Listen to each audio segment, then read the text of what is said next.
Hey guys, so today was Apple's Mac Silicon event. Let's go. Okay, so the Mac Silicon event, so basically it was Apple's transitioning away from Intel on the Mac lineup, which they announced that Big Sur, we're getting ahead of myself with that Big Sur comment, which they announced back at WWDC as their one more thing, which was honestly pretty cool. Like, after seeing like what they did today, I was like blown away by the fact that like future Macs, and if you buy a Mac now, can actually take advantage of all that. So let's talk about it. So we saw three Macs get updated today: the MacBook Air, the MacBook Pro, and the Mac Mini. Now, personally, I was kind of like whatever at this event. Like, it wasn't much like I expected. Like, after seeing the iPhone one where they like blew it out of the water, but now also all they had to talk about were the Macs, the chip, and the software. And like, we finally are getting macOS Big Sur in 2 more days. Or by the time you're seeing this, it could be out November 12th. I was gonna say, I know I'm really excited for that, just because it's the Big Sur, it's new, and it's finally like the first redesign from Mac OS, like in forever. So, the Apple M1 chip is the chip that is going to be in the MacBooks. So, I guess you could say it's kind of like how our iPhones have the A 12, 13, 14, 15, and so on in the future, and same with the iPads, how they have those type of chips. So, that's basically what it is, and now it is another thing. Apple also removed the fans from the computers. You wanna know why?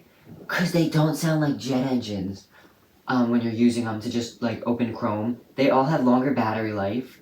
The prices stayed the same, except for I believe, did they drop the Mac Mini? I'm not sure, but the Mac Mini is now at $699, where I believe it was before it was at $799. Now they did give them improved cameras as well, so we did see some new cameras in the MacBooks. And as someone who sits on a Zoom call for 5-6 hours a day, it would be nice to not look like a pixelated mess. So now this is when it pairs up with an 8-core GPU, it is the world's fastest integrated graphics, which honestly, just what Apple was showing us, like, you can now run iPhone and iPad apps on your MacBook, and personally, can we just make this an all MacBook feature? Because I'm not gonna spend money on one right now. I'll wait a few more years and then get one. But that's what I'm doing personally. But like, honestly, it was great, the event. Like, they also had one more thing where it was a PC. So if you remember the old Mac versus PC ads, it was like, hi, I'm a PC, hi, I'm a Mac. And then like they would go on about like, how, well, like, oh, I can do this. And then it would be like, oh, I can do that. And then it would just like back and forth bickering kind of.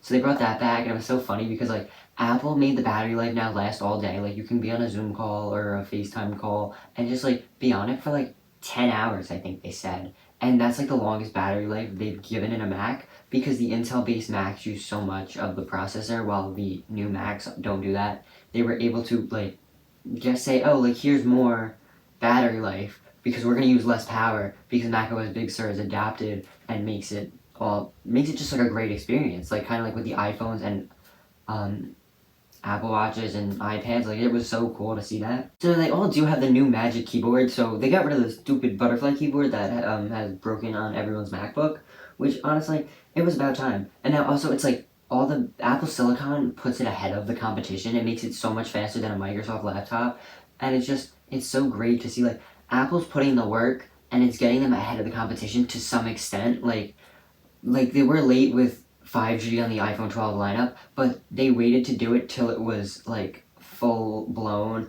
Cause I know an area where we haven't had 5G for so long, and like I looked the other day on my carrier's website, they're like, oh, you have 5G now, like you can use it now, which honestly I thought was just so cool. And that was really it. I was gonna say it was kind of like a lackluster thing. It was like spec. It was really a big spec upgrade, other than the conversion of the M1 chip.